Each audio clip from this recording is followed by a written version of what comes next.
Nilqakom għat-tieni podcast tiegħi, jien Sejjan Kassar, il-mistieden għallum kien Arnold Xiberras u ddiskutejna ħafna affarijiet interessanti. Din l-intervista hija maqsuma f'ġiex partijiet. L-ewwel parti niddiskutu fuq affarijiet diversi u t-tieni parti fuq fenomeni strambi.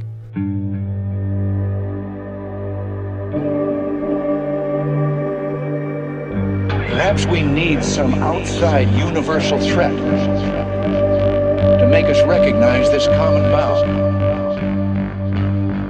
I occasionally think how quickly our differences worldwide would vanish if we were facing an alien threat from outside this world. Arnold Xiberras, nirringrazzjak tal-għajt l-istudina tiegħi. Arnold huwa l-exterminator ta' Malta, pest control, u kollu naturalist. Tgħidilna mela xi fid-dettal fuq hekk. Mela, għandi 38 sena, ħajti nistudja natura. Dejjem kont magħruf bħala naturalist minn meta żgħira ma niftakarx meta bdejt jiġri minn dejjem kont qed ta' natura dejjem ġie xi xogħol jew xi serpili. Insomma mbagħad kbirt iktar minn dirizzju sar professjoni. Għaj nistudja fuq il-natura tħadd fl-agrikoltura kull ħaġa għandha x'taqsam man-natura tħadd. U daqs 20 sena ilu anke iktar tħadd ma' kumpanija lokali fejn jidħol pest control, indunajt li is-suġġett huwa maħud pjuttost mhux professjonali, infantili u bdejt in-nies ħassejt li hemm nix fejn in-nies nedukahom li mhux ħaġa tidħolhom ġeddar tiegħek hija pest, però għandna ħafna annimali benefiċjali li jgħixu madwarna wkoll. Biex nagħti eżempju, jekk jidħol serb ġeddar tiegħek, dak huwa indikazzjoni li inti għandek il-ġielem, mela mhux il-vittma għandu jkun is-serb għamillek pjaċir. U mhux kull ġlieden huwa ħsiera. Le, xekk hemm il-bogeddum li dak huwa ħafna sorta ta' klassifikaw bħala ġurdien. U jiena bħala estremista s-soda ħatta to a different level, mort nistudja barra, mort naħdem barra, mort inġib il-kwalifiki barra, speċjalt nagħlem fuq is-suġġetti jitħadd iktar fid-dettall. Insomma, in ġenerali dejjem kont dettal tal-biodiversità, speċi estinti, ħafna nies jafuni speċjalizzat fuq paleontoloġija fejtlu affarijiet estinti dinożawri, nispeċjalizza ħafna fuq ħamim estint, bħal dodos u bħal dik il-reconstructions li għamil. Ġifieri ħajti dejjem kienet eżaġerata fuq dawn l-affarijiet. Allura qed tmiss ħafna suġġetti u suġġetti ma tiqaf titgħallem qatt. Sewwa, tajb li kollha klinja tiegħek li tispeċjalizza fuqhom, pereżempju jiena fejn jitlu herpetoloġija rebta speċjalizzat fuq il-granġul, fejn jitlu insetti speċjalizzat fuq il-wirdien, però hija xi ħaġa ma tispiċċaqti, naħseb l-ikbar meravilja li l-bniedem jaffaxxina ruħu tal-madwar bin-natura. U ħassel qed neqreduha b'mod bil-mod. Xtaqt insaqsik fuq l-evoluzzjoni. Sew. Minn fejn bdejna. Mela, x'nafu nista' ngħidlek? X'nafu, eżatt. Sewwa Ħafna fil-bidu kien hemm il-mushrooms u hekk kbar.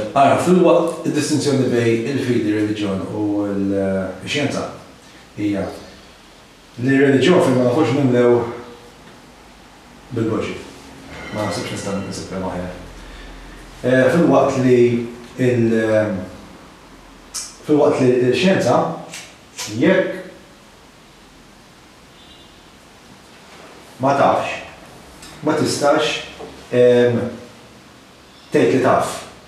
Ma tistax tifhim storja biex taqqad ħaġa oħra. Ġifieri, allura dejjem hemm ħafna gaps. Nagħti eżempju għal mijiet ta' snin, ħafna xjentisti ma setgħux ċertu answers u ġbuhom lin-nies. Però illum il-ġurnata naħseb hemm biżżejjed evidenza ċara. Puzzles, biċċi tal-puzzles, ngħidu d-dinja hija puzzle ta' 1000 biċċa. Jien naħseb li sa minnhom qegħdin f'idejna li nistgħu naqbdu biżżejjed biex naraw x'inhi hija l-istampa proprja. Mela, jekk għandek l-evoluzzjoni, ma naħsibx li hemm kull speċi li tillinkja waħda moħra, però hemm biżżejjed evidenza ċara li l-ħajja bdiet fil-baħar telet fuq l-art. Ġifieri, u mbagħad evolvejna fil-mammifer, evolvejna l-invertebrati bħal insetti, ir-rettili, l-amfibi minħut marru amfibi bħal żinġier biex naġġilha da. Mill-amfibi evolvejna rettili li rettili għandek il-kukodrilli, id-dinożawri u l-affarijiet u speċi oħra li l-lum il-ġurnata asfal għal-discendenti tagħhom bħal dawk il-pterodons li kienu jtiegħu. Flying reptiles dawk illum m'hemmx tagħhom. Dawk bil-sakrifikaw l-għadam. Issa. L-għadam il-qiegħed tagħhom.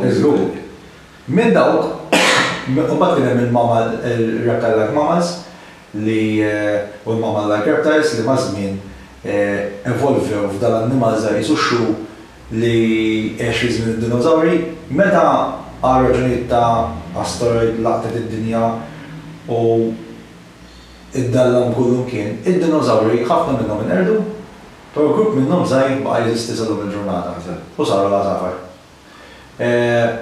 Fil-waqt li il-mammifer minn dan il-mammifer żgħir li kien jgħix minn id-dinożawri qatt ma taħu ċansi kibex jiklu u jagħmlu.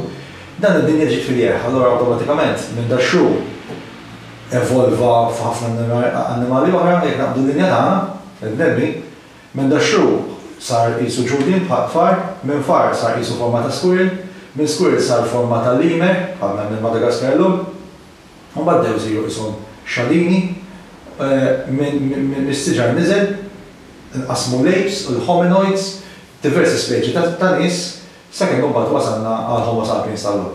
Kemm taħseb li kienet il-gebbek minn l-aħħar minn bdejna hekk kif sirna llum?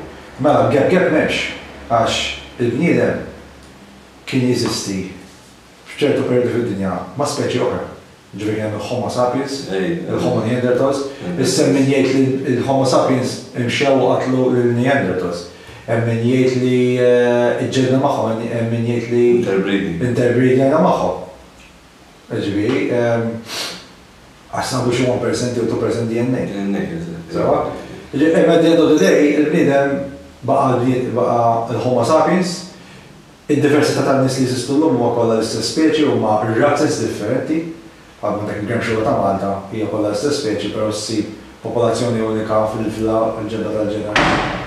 Dik kienet inkredibbli li qed li ta' dik il-ġebla li qed li ktibt paper fuqha ta' Li waħda, Għet li hemm speċi differenti fuq il-ġebla ta' issa nitkellmu fuqhom ta' nitlu id-detalji dawk huma interessanti immens. U hemm tagħti lok biex tara nafu xi xtellna inti jekk ġiex pjaneti differenti. Dik is-sentlu fija, hemm 20 metru ma wkoll issib id-diversità sebgħa bejn pjaneta oħra. Il-bniedem ħal pożizzjoni li ħamilna il-pożizzjoni li għandu llum li sar l-speċi dominanti għax sintendi mhuwiex iktar animal b'saħħtu, fit-tostanzi ġismu sar dajjef immens. Però evolva l-moħħ u l-moħħ probabbli evolva hekk. Il-moħħ evolva billi peress li hu niżel fuq l-art, probabbli fis-savana u postijiet hekk, u beda jikol annimali oħra. U qatt ma kien karnivor bħal huwa l-jum jikol l-ħambis, però omnivor li jikol il-veġetazzjoni u probabbli beda jikol xi affarijiet mejtin u mbagħad beda jikkaċċa. u ħobtu hekk. Kollox, jiġi għal jibla, bħal huwa l-orsu hekk. Għax ħabba snin. Ħabba snin, għandna diversi ta' snin li huma herbivori għal u d-dieta bilanċjata kieku hija ideali ftit laħam u ħafna veġetazzjoni għal sabun il-ġurnata. Però bid inti biex tikkaċċa n-nimal, speċjalment jekk inti m'għandekx m'għandix dwiefer kbar, m'għandix snin li m'għandix ma tista' tiġi. Allora jekk inti dajf tituża moħħok. U li jagħmel il-bniedem beda jiżviluppa l-armi u jissoċjalizza li nduna l-isma jekk jiena u inti ninaqdu. Inti ddu li minn ddu li minnaw u naqdu noqtlu. Allora beda s-soċjalizmu. Fad fl-animali hemm soċjalizmu diġà jeżisti u hemm manka moral relationship li jibqgħu flimkien għaddejjem. Imma f'ħafna mill-każi ir-raġel ma jintaqgħu assess għat-tammir u l-firħien jiġu abbandonati jew inkella trabbihom nom. Sewa, aħna indunajna li iktar ma nkunu maqulin, iktar na suċċess survival rate u li nibqgħu nkatru. Li neħdu ħsieb ix-xugħ tagħna, neħdu ħsieb il-firħ tagħna. Il-friħtana il-moħħ idhom biex jiżviluppa allura awtomatikament għandek investiment kbir ġew lidek biex tallimhom dak kollu tallimt inti biex ittihom iktar ċans ta' survival skills. Għadna wasalhom il-ġurnata di. Li inti tibbuttaħħom kemm tiflaħ biex dejjem ikunu aħjar minnek. U da soċjaliżmu bqajna konna hunters niġru wara l-affarijiet. U bqajna gruppi sparpaljati. Meta l-bniedem irrealizza li isma' minn fuq niġri u nitbażwar kull darba wara baqra. Jekk naqbad ġiex baqriet u nsakkarhom f'kantonina.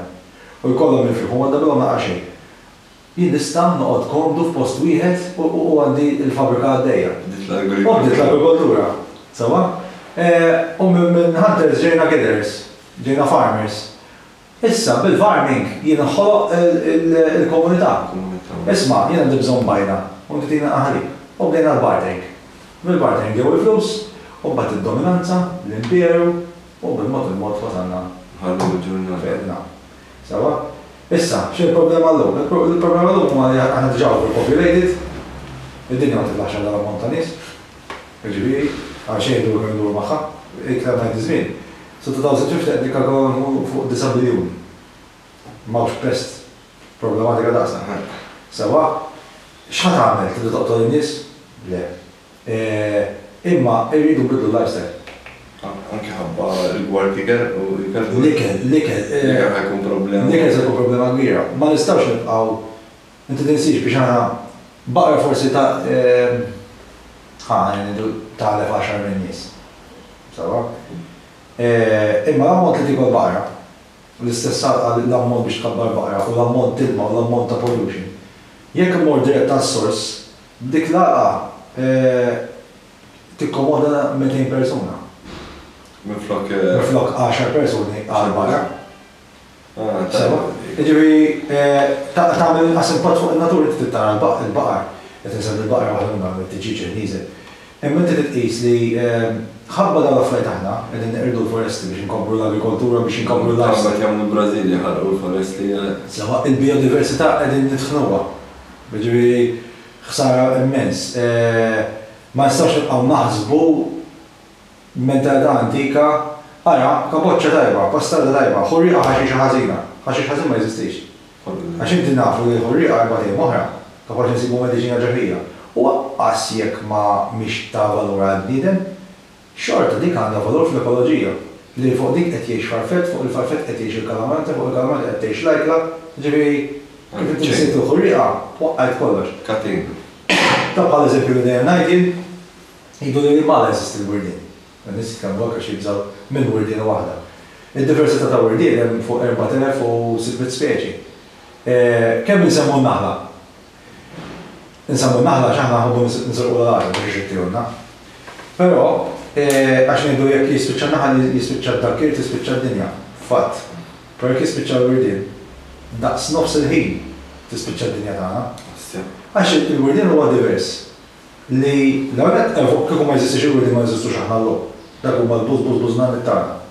L-evoluzzjoni minnhom ġejja, sewa? Issa differenzi li l-wirdien evolva sa ċertu punt għadu jevolvi, però tant kien perfett għall-ambjenti li ma bidix daqshekk morfoloġikalment minn aspett estetiku, u l-bniedem dejjem baqa' jevolvi għax ma kienx biżżejjed biex tajjeb. Għadu mhux tajjeb. Il-wirdien impressjonant biex resistenti għal radioactivity wkoll. ċertu speċi, għana li tofa fuq totol. Dik hija d-diversità. Hemm ċertu speċi li jdakku ċertu siġar. Hemm ċertu speċi li jiddikomponu minn inti jekk mit animal, mhux marra f'nofs il-foresta, ġew daw il-wirdien nagħtfuh għamluh kompost u s-siġar qegħdin jutilizzaw minn dik il-xisema. Hemm ċertu dakkin, pereżempju, aħna bħala speċi nitgħamlu morru is-siġar għandek bżonn jew with pollination jew insect pollination biex ir-raġel jgħaddi l-ġenetika tal-animal. Hemm ċertu wirdien jekk jispiċċaw, tispiċċa dik is-siġar. Siġar tal-oq, pereżempju. Sewa, ħannagħti eżempju, ħanħux fuq il-wirdien għax dejjem nispiċċa nagħmel tisaħħu il-wirdien. Forsi l-għannu Ktibt tmin il-bejġ fuq il-sufa tal-wirdien, mhux ħanħessu. Per eżempju, hemm wirdien li jeżisti l-Asja, jekk tinqerd il-wirdiena, il-katina tal-Asja tinqerd kollha. Sa l-ikbar ekla u xalini. Għax hija katina fuq xulxin. Fejn jidħol decomposition, fejn jidħol as a food source. U li ġara bniedem bħalma dejjem jagħmel bniedem, it-timbra speċi waħda, u automatikament kollha ħsiena. Sawa, l-ispeċi li timbra hija speċi li hija tapprofitta ruħha bħal nies. Il-Ġermanika. Hemm il-German cockroach, hemm l-American cockroach il-bira. Minn 4,000 speċi hemm xi 30 speċi li huma pests madwar id-dinja, Malta għandha 3. Mbagħad Malta u fl-istess għandna 2 uniċi għad-dinja li huma speċjalizzati biex jgħinu l-ekoloġija Maltija. Bajda Dik waħda li koncept ġibċibteri ħaġdid, però hemm dik li l Maltese cockroach u hemm il-Jeffries fungus rock cockroach. Jeffrey b'semmija għal-ħija b'rispett ta' kemeni. Id-diskrivejta jgħiddi xi sentejn ilu. U dik tip ta' wordina tnaddaf il-bejtiet ta' asfur rari jgħidu ċiefa. Kieku ma tkunx qed tnaddaf hemmhekk li 90% il-friħu mutu ġaħ miex tal-ċif stess. Astja. Ma nafux biżejjed fuq l-ekoloġija tagħha, però sem nistgħu naħsbu. Jiġifieri kollox huwa importanti fid-dinja. Il-bniedem naħseb qasam importanti, kemm qed il-bniedem id-dinja tiflorixxi. Tiflorixxi ma. Il-bniedem qed jagħmel constraints li qed jagħmel, il-pressures li qed jagħmel, issa fejn jidħol evoluzzjoni u estinzjoni. Għan saqsi kiju fuq l-estensjoni fuq. L-estensjoni hija xi ħaġa naturali li speċi tagħmel ras li nikkalkulaw l-speċi tagħmel xi miljun sena. Minn dik l-ispeċi jew tinqered għax l-ambjent ideali tagħha, jew ma tiddiverti għax kif hemm bżonn, jew tevolvi. Jiġifieri qed ngħidu li minn dat tip ta' kelb ħarġu l-baleni. Il-baleni ġeru kien jisom kelb u lajk. Sawa, jew kien dat tip ta' kelb ma kienx biżżejjed ideali u nqerdet il-blabla jdejja waħedhom. Dawk huma l-estinzjonijiet, u mbagħad għandek il-mass extinctions li sploda vulkan waqgħet asteroid ġarġar. Younger Dryas. Però jiġi xiġri id-dinja, xi mod issib tevolvi, bil-qerda tad-dinożawri, evolvew il-mammiferi. Terġa' tiflorixxi dejjem tiflorixxi. Bħalissa qegħdin fis-sixth mass extinction li qed jagħmel għall-bniedem. Imma l-bniedem tant jaġġilha li ma jagħtix ċans li speċi tadatta u tevolvi. Bħalissa kalkula li qed jinqerdu ma' 65 speċi kuljum mill-Amazon mingħajr biss nkunu għadna ddiskrivejnihom. Għas nafu dawn huma fatti li jiġru. Kemm qed speċi nies dirett, nibdew mill-woolly mammoths, id-dodos, it-Tasmanian tiger. Dak il-ħamiem hawn passenger. Il-passenger pigeon fil-1940, issa dik mhux oħra klassika. Kemm kienu minnha. Dak kien annimal li ħadd ma ħolhom għax qatt tista' teqrbu, se tgħid ħaneqgħod id-dubbin. Kien hemm dokumenti fl-1800s li jekk tinqabad taħt sħaba tal-passenger pigeon. Għandek ġurnata ma tarax ix-xemx. Ħajkun jgħidha maddejjin minn fuqek. U rnexxinna neqrdu. U rnexxinna neqrduhom. Minn kollox għamilna. L-aħħar waħda kien jisimha Marta, nqerdu f'1914 f'mużew. Aħna qridna ċawla Malta. Iċ-ċawla irniħa Malta, fil-1940s. Nitkellem pereżempju ma' xjuħ jgħidli nannu kellu wieħed. Ejwa, il-ċawla l-ġebdo. Irna l-Barbaġan. Irna l-Ispanjolet, irna l-Bis. Daw jgħidulhom local extinctions, ġiri ma nqerdux mid-dinja, nqerdu minn Malta.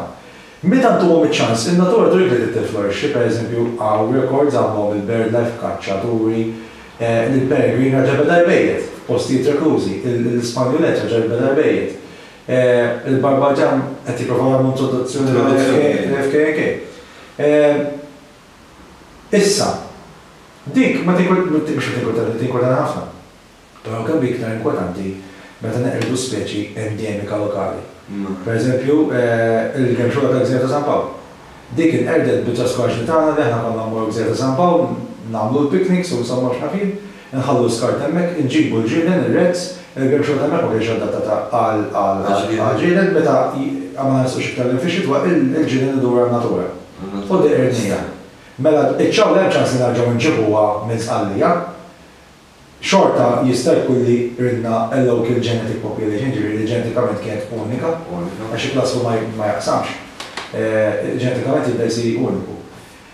Però di l-Gemxura tal-Gżejjer ta' San Pawl mhux ħaġa nġibuh, sakemm ma nikklonjaw jgħixu ħafna science fiction u bażi. Ċekka li tiġieġa, il-buż nagħmlu tagħha huwa dinożawru. Mela, jekk terġa' tixella l-ġenetika tad-deb, tas-snien u titfila tar-rix, Terġa' toħloq. ħatarġa' iġġibu xi ħaġa li tiġbaħ Tiġbaħ, eżatt. Ġifieri huwa għall-entertainment fil-produttur. Ma mhux xorta bħala l-klima u hekk differenti jkun konna nġibu dinosawru eżatt dak iż-żmien ma jgħix. Ma le. Abbar klima u l-atmosfera u Veru, imma l-arja. ħanedek. Ħaski, mhux postu għamma. Le, eżatt, mhux post. Però ma ġiex ġenerazzjonijiet jaddatta. Jaddatta. U għal-memorja jekk jaddattaw. Jaslu. Ġifieri kieku jkenna vera, ikellek time machine mor ġibhom. Ġib xi dinosaur, ġib il-bajt tiegħu faqsu għak. Jiex. Jgħix, jessi. Ej. Jew forsi taħt kontroll l-environment. Imma X'hekk kif hemm fil-film ta' tiġura Life will find a way. U xi ħaġa meraviglina, xi ħaġa li kienet dejjem tippressjonani minn dik konti fil-żajt. Ilu dik il-franchise li għandha 30 sena, ġifieri issa dis-sena l-aħjar waħda. F'ħafna tagħlim u l-bniedem huwa egoista, aħna nagħdu biex imorru d-dinożawri, però l-kunċett tal-istorja hija li l-bniedem jipprova jikkontrolla l-affarijiet li mhumiex kontrollabbli.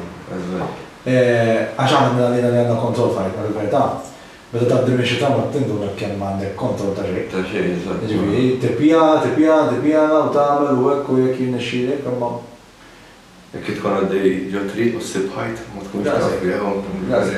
Ġifieri id-dinja dik is-sabaħ tagħha li aħna għandna dak il-konxu li nafu x'inhu jiġri u għandna l-unika naħseb li għandna fil-verità għandna xi forma ta' kontroll fuqna nnifisna biex aħna li sirna nħalluh lil uliedna u dik li għal-isbaħ xi ħaġa responsabbli. Ngħidu nħalluh lil uliedna, fil-verità nħallu d-dinja inqas ma imbabsu d-dinja ħalluha mit-tiebsa. Għandna ħallu hekk, aħna diġà lucky li ġejna li qegħdin hawn, jiena u inti. Jiena waqt li hom missi kienu ħajkonġibuni, stajt inkun 5 miljun bniedem differenti. Għax l-ġekolazzjoni xi 5 miljun kien hemm. Sakemm missi ma kienx inqas.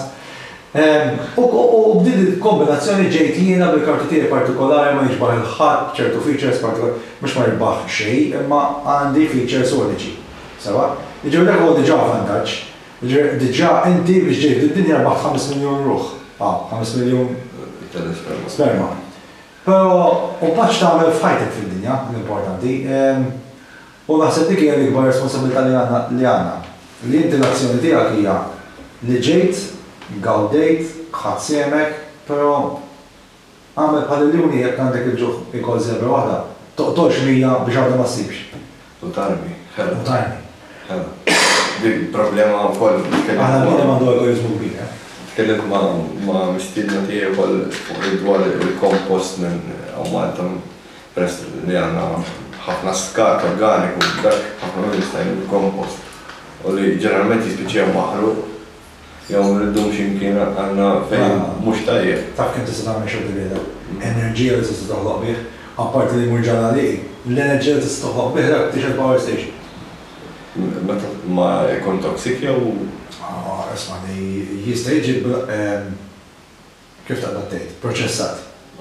Però minn kollox tista' toħloq fuel. Aħna l-sfortuna għandna bis-sistema antika. Malta post pajjiż bħal dan mifquħ bix-xemx. Sewa u għadna naħdmu b'sistemi antiki. Sewa nibuttaw 4 min nies li jagħmlu solar panels fuq il-bejt. U mbagħad l-industrial bar għandna lura. Għandna l-ibħra wkoll. Għandna l-ibħra. Tista' tagħmel kinetic energy. Kinetic energy, wind farms għal Malta mtaqbad ma jistax. Wind farms ma jiġbunix biex toqtol ħafna safar. Ejju, li dik għandek raġun fuqha, però il-wind farms għandu jiġi rikonoxxut, il-migration tal-safar estetikament mhumiex sbieħ. Ġifieri, però tant għandna sorsi kbar. Ma bħala pajjiż naħseb li nagħmlu sara. Għati naturalment nsemmu il-bridges it-tunnels u għumidi, kull elezzjoni jitla ġarħanġa. Akbar seġen. Dejjem ma narawx long term plan. Għanna l-ibħra għanni l-kontrolla Malta skoprejt li huma kbar dal-ħar ġifieri. Għax kont nagħmel dokumentarju huma kellni naf. U Skopriet li l-baħar tagħna huwa kbira, ġifieri inti tista' tagħmel xi ħaġa f'nofs ta' baħar li tipproduċi l-enerġija, kinetic energy. Għandna xi 25 milu. Malta. Ġifieri għandek kemm għandek wisa fejn tista' tuża u ma tolqodx, ma tagħmilx impatt fuq in-natura jekk tkun qiegħed fuq barra.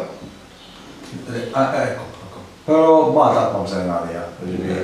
U dan l-aħħar 10 snin rajna differenza Fil-bini. f'gajna kulħadd. Ġifieri għawdex jebgħu ieħor jispiċċaw. Mara jasal, għawdi sabiħ ta' Ġifieri minħobb in-natura irid jitlaq minnha. Għandna vera bħala Maltin bħala poplu naħseb pjuttost pajjiż senjur hekk narani.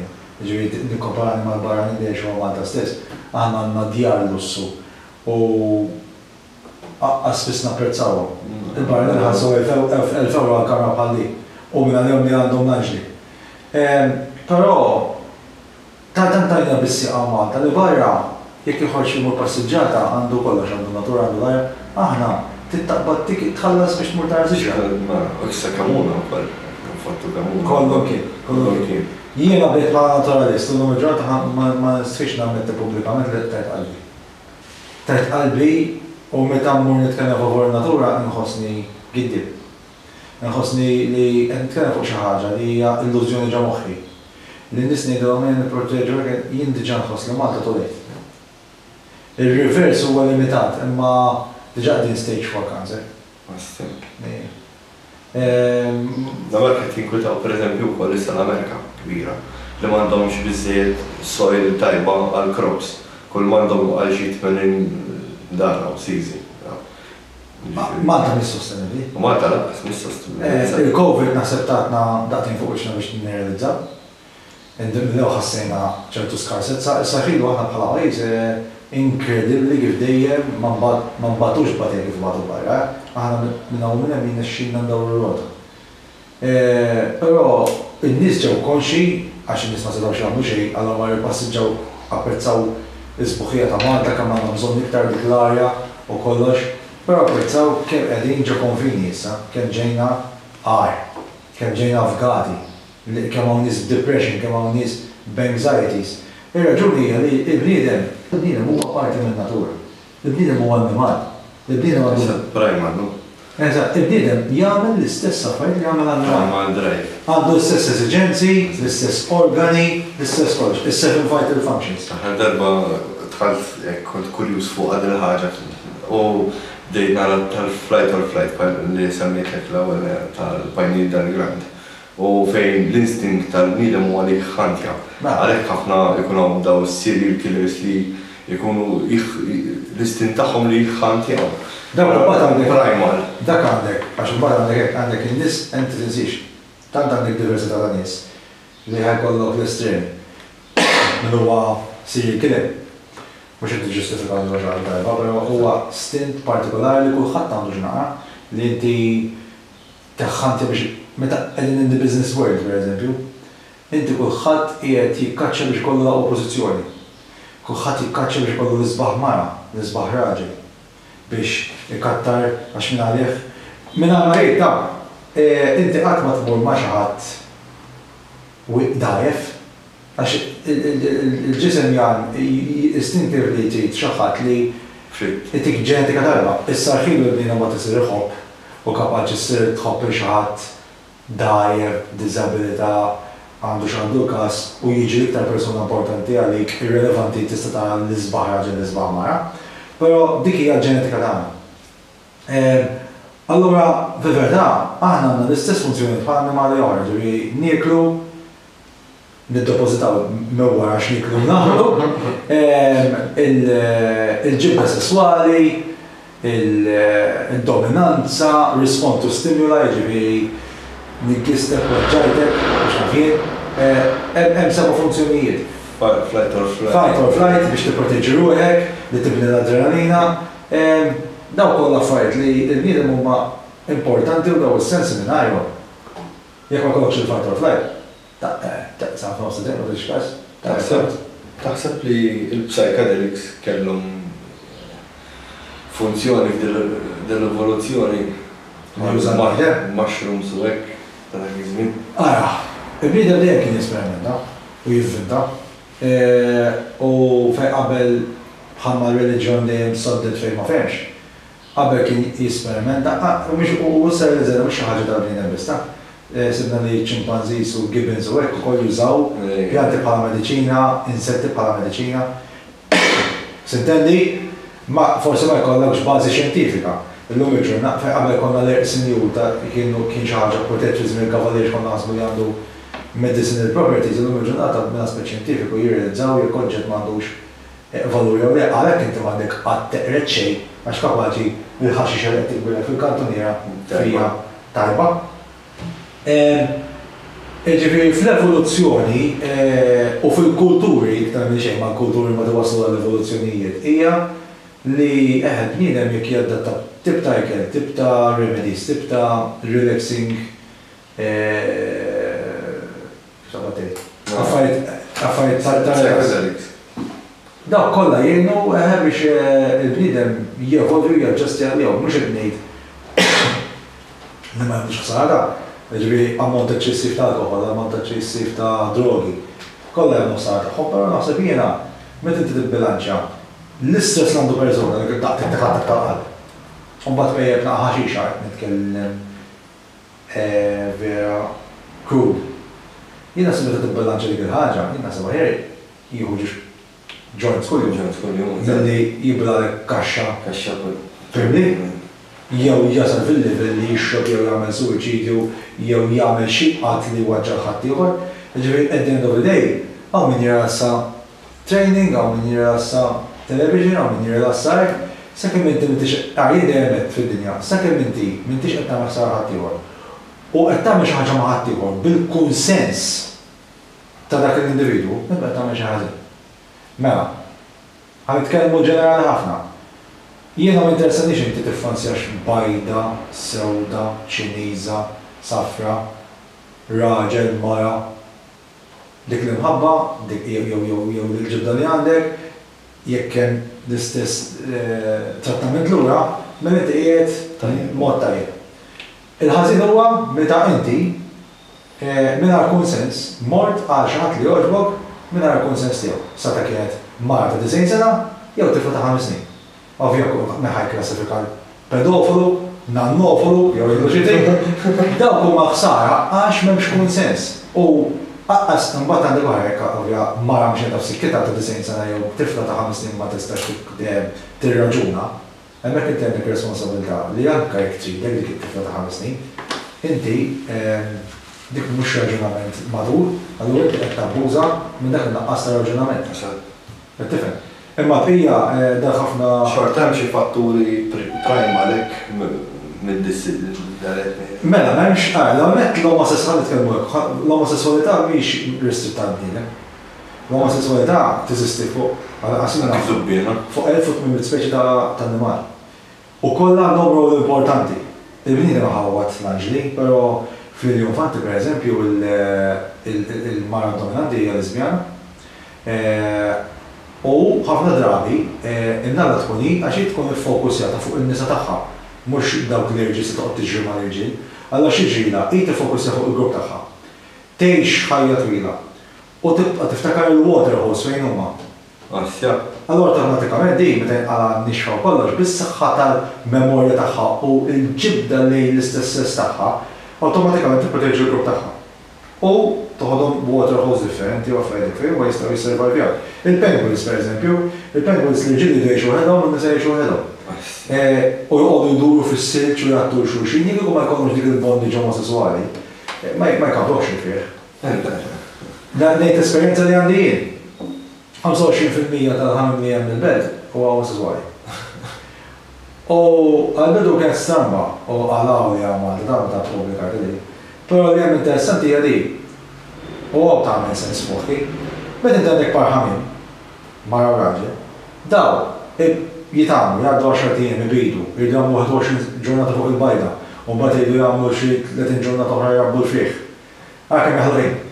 Issa jekk ikun hemm koppja gay, pereżempju ħu il-mara, dik kif bit il-bajt jarmi għal-bajra jibgħod tagħha imma joqgħod jħossib il-bajtu. Hi tarġa' tisħon u tarġa' tbit iktar malajr. Allura l-proċess jaġġel. Sawa? U anka fil-bniedem, il-bniedem għawt il-nota li daw il-dib ta' nies huma iktar speċjalizzati. Jisom artistically, per eżempju, naħseb ħadd ma jikkompeti ma' nies omosessuali, l-aqwa artisti, l-aqwa nies li jpenġu, l-aqwa comics, l-aqwa kantanti, l-aqwa għax jiffukaw fuq xi ħaġa differenti. Ġifieri, it-tabu li għamilna fuqhom ħażin ammens. Ġifieri, neqrdulhom ħajthom, neqrdu ta' madwarhom, neqrdu n-nies li jħobbuhom, ġifieri, u meta taqta' ħinek ma' persuna inti li barra tiegħek ma jinteressakx xi ma jinteressakx xi ieħor. Ġifieri, tkun ħabib, ħabib, sekku, u mbagħad ir-rispett. Li tinsaqsik ukoll jekk tkun hemm pjanet oħra sewwa. Ġu dal-univers li qed ngħixu fih. Taħseb li jkun hemm l-istess sequence ta' events jekk pereżempju. Ħadd kisser taħu li għandna bżonn inkissruh mill-ewwel. Il-preżenza ta' Alien Life. Sawa? Ma ħalli għall-aħħar imma. Bil-forsi jkun missuq. Dan, fl-opinjoni tiegħi huwa mathematically impossibbli li ma teżistix ħajja oħra fuq pjaneti oħra. Sawa? L-għadet għaz idea maħna għabu l-univers, għaz idea. Għanna idea ta' xeħt naraw u x-nissuspettaw u jekk kapaċi uġeb kull mistoqsija l-istaqsini, biex ma' minix na. Pero ħagġa li għatma stajt nefem hija kemm kbir l-univers. Għax inti nervis li dil-mejda fija 4 metri. Dil-mejda tista' tkun fija 200 metru. Imma dik li l-univers kemm kbir. U għajlu l-univers li fija tal-ammont. Wara xeħ. U għardik xeħ. ċaħġa li għatma stajt nefema. Per eżempju, jina naħseb kif naħseb għajjena, sawa bħal metlek dik tal-programmi. Fimt immaġina l-univers huwa x-xit, fimt, u parti minn dimension, u batem bil-dimensions l-oħra li jmissu ma' xurxin.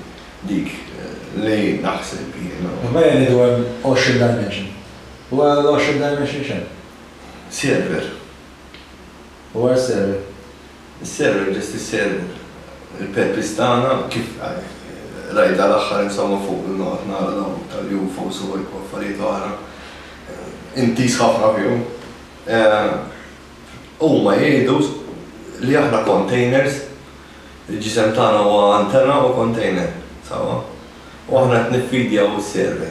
U s-server jaħdem fuq l-iktar feeling li jkollu l-bniedem. The Matrix. Eżatt. Għajn, dawn ħafna teoriji u jinoħdom bħala reliġjon. Għax nasib ma' nis bizzejt bazi xentifika għaljew. Pero, min jien biex nejt li mux minnom. Jien li nistanejt li kol xjamel iktar sens ġamoħi. Sawa? Jiena l-ewemet mill-ewel li daqta ħaċana li jiena fil-bimeti zgur tizisti ħajjalija. Issa xi batterja. U biex bnidem bajnaħ kbar fuq flying disk. Dik dak, jiena differenzi għadi li l-għolet anka ħajja tagħna hija aljena, bliet aljena, għax il-ħajja tagħna għandek combination ta' ġiġdinijiet ħabtu, u mbagħad għandek l-asteroids li niżlu. Dibdiet hekk, issa. Bħal ma jaħsbu li ġi reklamar minn ġewxi kometa. Jien ma nagħmel dik jien fl-opinjoni tiegħi żgur li mhux hekk, dik għal dekara.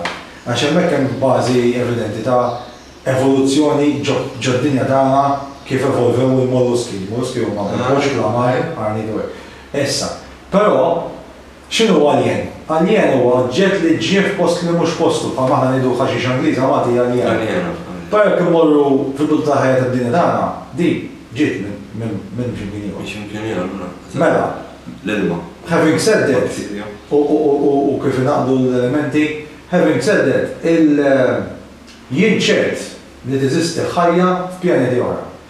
Hija possibbli li ma tiżistix, anke ġal Milky Way stess, li Milky Way ma bda ħadej galaxies oħra, daqs naqra. Daqs naqra.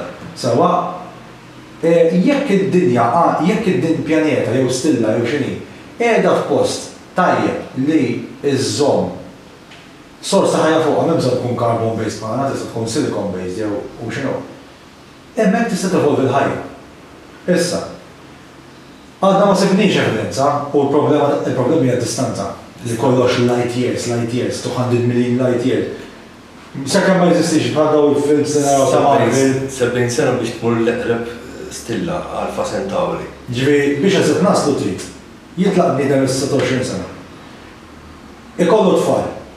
Umbat, it-tfal li tidu kaħħom jridu jidinaw bħalna.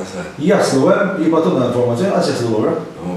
Dik rajta hemm failure 20 to 1. Ġifri minn kol 20 bniedem kun hemm wieħed li jiffailja. Allura jekk tiegħek ħatażel dak il-bniedem u mbagħad li ħajjiffailja. X'ħat għamel? U għadek oħra. Rajta dik. Hemm dawk isejċidu meta jorqdu fit-tula. Hibernating. Insomma, kemm partikolari. Ejwa. Dik ġabdew jesperimentaw xi ħaġa biex iżommu l-likwidu għax meta tifriżaħ. Mhux xorta bniedem katibatu. U sa jkun l-istess individu li se jżel fuq dik l-istilla. Min jaf. Da, psikologikament ħad kissu mela kif għam hemmhekk dan. Omu missieru, u l-lidu.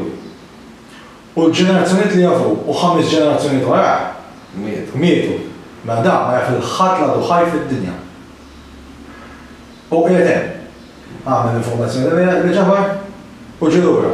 Sakemm ġilura, jerġgħu midu 10 ġenerazzjoniet oħra. U ma jfilħat. U ma jfilħat. Ma da, jisa ta' sar national hero, pero tilef 20 ġenerazzjoni. U plus, jek ikunu jafu bih. Mux jafu bih, jek sa' ta' maħħeċ irna d-dinja. Għax aħna palissa għasedin one now, civilization type 1. Għana zero, disastru. Għedin 0.75 skont kalzi. Per esempio, d-gwerra li għaddeja għassi ta' gwerra ridikola t-esista. Ejsa kattejt, aħna Maltin għed n-bombardjaw l-ħġin. Għax daw, jiġu minn xurxin, kuġini tal-kuġini. Nofsom nannu u Ukrajn missier Russu. Ġivi din il-bnidem.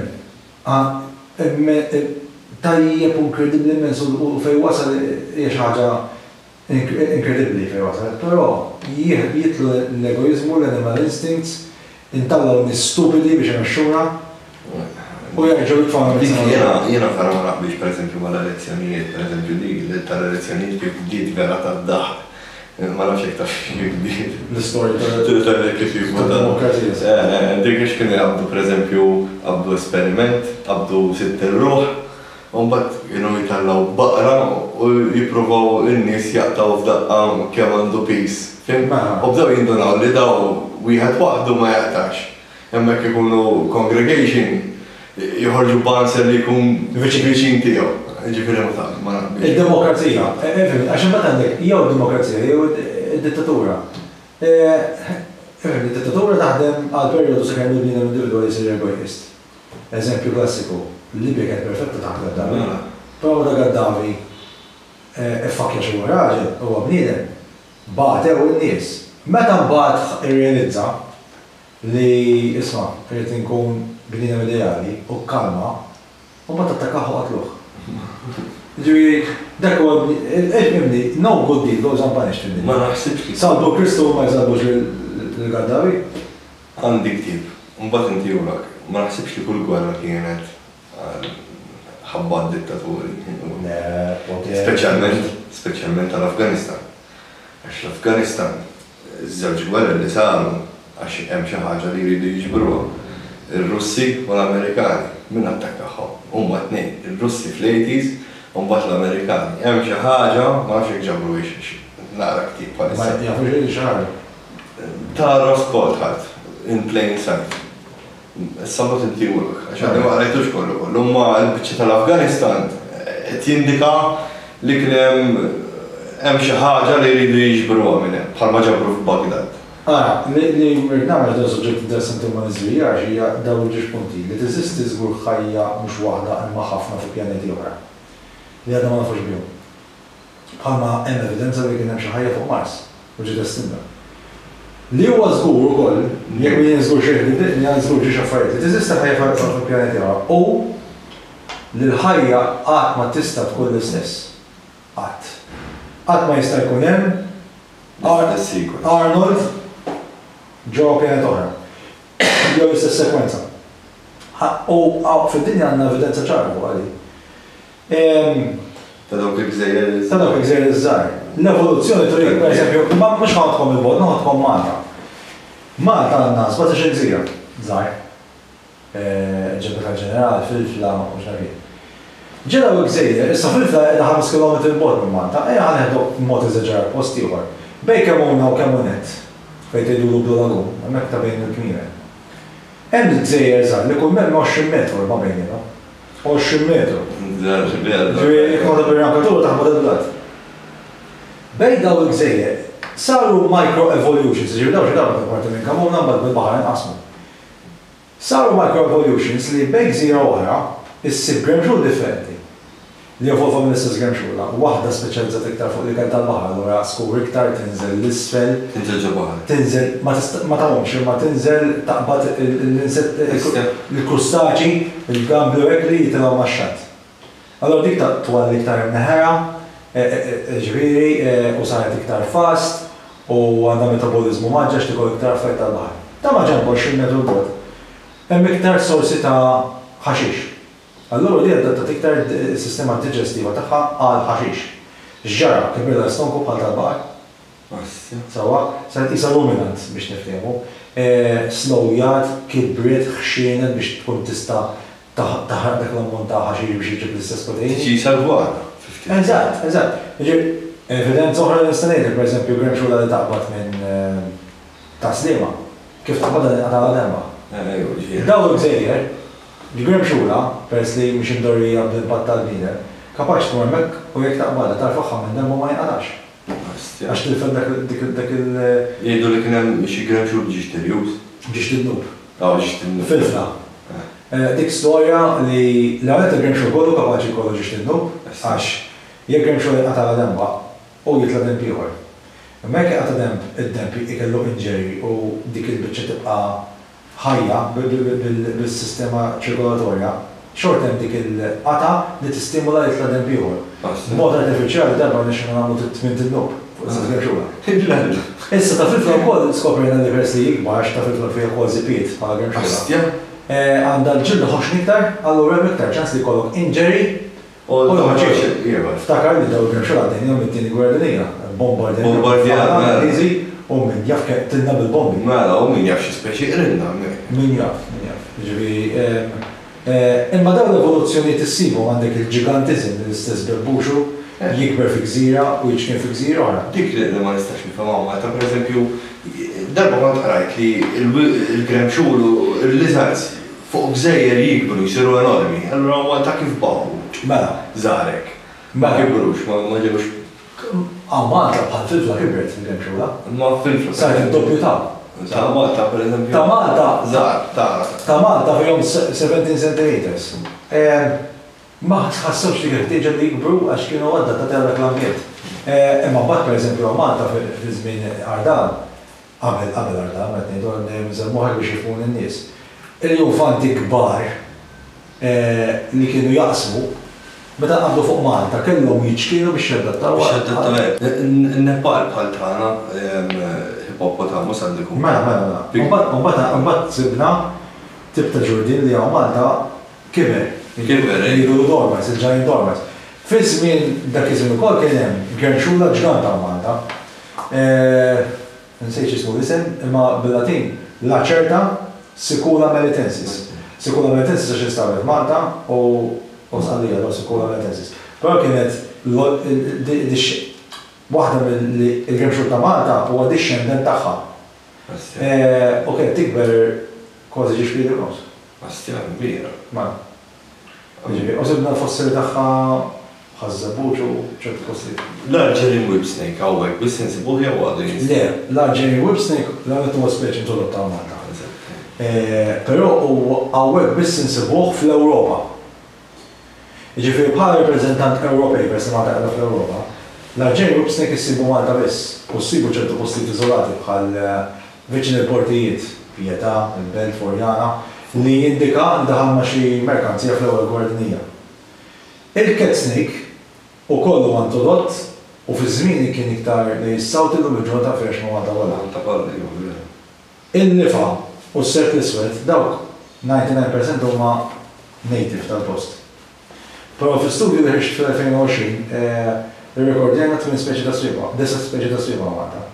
U ħafna minnhom huma introdotti jkunu pets, escapees, xilhom ikatru għadha jiżdiedu. Riċentament sabu serb iktar qisu earthworm, żgħar ħafna jidħol mal-pots tan-nurseries, ġifieri, Eżatt sabuħ xi ġimgħatej qabel ma pubblikajt l-istudju tiegħi u inkludejthom l-istudju tiegħi. Astja. Ġifieri, pereżempju, nintroduċu daw l-ispeċi kollha alieni, jaf pereżempju jaħdmu ħażin fuq speċi oħra. Malta għandna problema kbira l-ispeċi alieni, biss. Bħal biex l-Awstralja biżrinċiri. Mela, Malta minn 1000 pjanta, iktar minn 1000 pjanta, 340 maljeni. Għandek ħafna speċi, safar ftitem introdotti, pero mbagħad għandek ħafna animali bħal crayfish, il-fkier, etatis problema kbira. U dejjem daħlu speċi ta' wirdin, speċi ta' ħanfus. Daw kollha jagħmlu impatt fuq il-biodiversità, il-biodiversità ma tkunx abdata tagħhom u awtomatikament jinvadu. Issa, inna ndaħlu speċi alieni, iva, u inna ndaħlu minn żmien qabel kavallieri dejjem indaħlu pereżempju. Il-Feniċi dejjem mal-merkanzija, però qabel kienu jdaħlu ftit. U mbagħad għamilna perjodu kbir indaħlu exotic species, illum il-transportation saret ġiża ħafna, allura nistgħu ndaħlu pjanta qabel kienet tagħmel xarġa jagħmel l-Indonezja, illum f'jumejn tasal. Allura tiġib l-affarijiet magħha. Nies responsabbli li għandhom annimal ma jistgħux isibu ħolma għalih, jew hekk tħassru ħodmu barra. Issa dan jew mitmew dokurili, jew florixxa u florixxa u sar impatt tal-biodiversità, jew għar minn hekk ikun speċi simili u jitħallat lek ma' speċi lokali. Bħal tawit blandum. Allura jkollok genetic pollution. Xfit blandum kienu talbu daw kawit madonna. Id-degus. Id-degus, so. Daw kienu b'saħħa. Skur kompletu. Daw kienu busket minnhom, kwantità kbira. Astja. ċertu postijiet katru florixxew, ċertu postijiet spiċċaw. Għandek iż-żrinġ ta' sarraflu, dak iż-żrinġ eżotiku li ta' għaw lex. Ma jimxiex waħdu, imma fejn jkun hu jiflorixxu jaqgħed kollox. U dejjem insibu postijiet ġodda ġifieri nies qegħdin jixbruh u għalbuħ ta' posta qegħdin irabbuh jixbgħu illu jitwaħ x'imkien ieħor.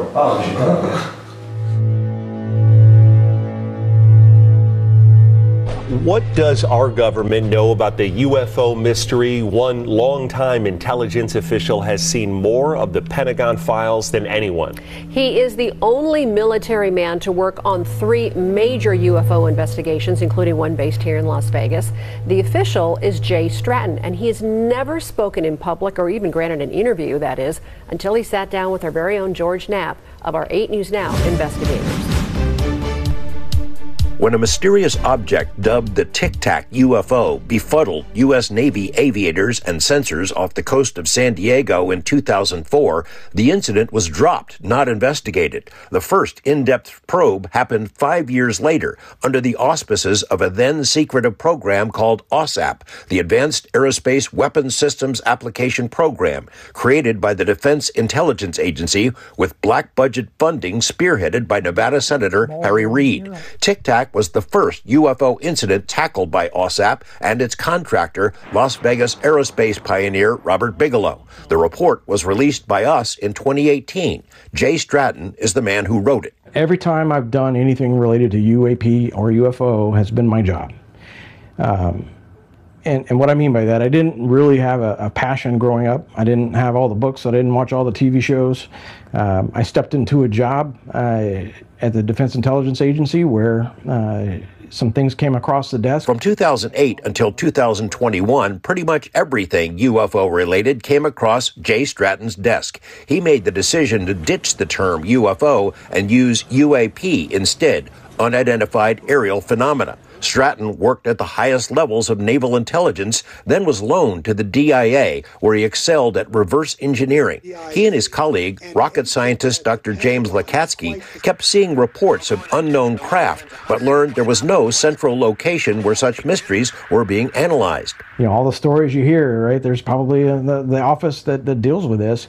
And as we tried to find that office, we found nothing. So they created one. Stratton's colleague, Dr. Lakatsky, had been reading about a UFO hotspot nicknamed Skinwalker Ranch. After a visit to the Utah property, Lakatsky pitched the creation of a formal investigation. Harry Reid agreed to fund it. Robert Bigelow landed the contract. Stratton consulted with the ALSAP program and then with its successor, ATIP. When the head of ATIP, Lou Elizondo, resigned and revealed its existence to the New York Times in 2017, Stratton was asked by his boss if he'd jump back in and cobble together a new program. He did, and that effort was eventually formalized by Congress with a new name, the UAP Task Force.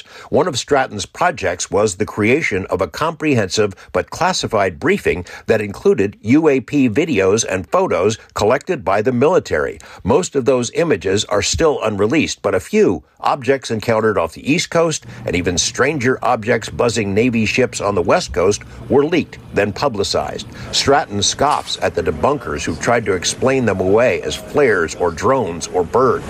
Splashed. So there's a lot of cleanup to do when you have a lot of these people saying it's birds or whatever they're saying. It's frustrating because you know the rest of the story and you can't tell the rest of the story. In 2021, Stratton left the task force, but his work formed the basis of a stunning report to Congress. Stratton's chief scientist was Dr. Travis Taylor, now well known for his television appearances. Of 144 incidents investigated by the task force, 143 were considered unidentified. Stratton and Taylor now work for Radiance Technologies, a defense contractor with offices in 17 states, including Nevada. When Stratton and Taylor showed up in the audience of an Alabama UAP conference last summer, UFO circles were abuzz with questions about what their employer might be up to. Filmmaker Jeremy Corbell brought his cameras to record our interviews. Stratton admitted there are still more questions than answers. You probably remember the infamous quote from Congress that, let's hope it's aliens. George Knapp, 8 News Now.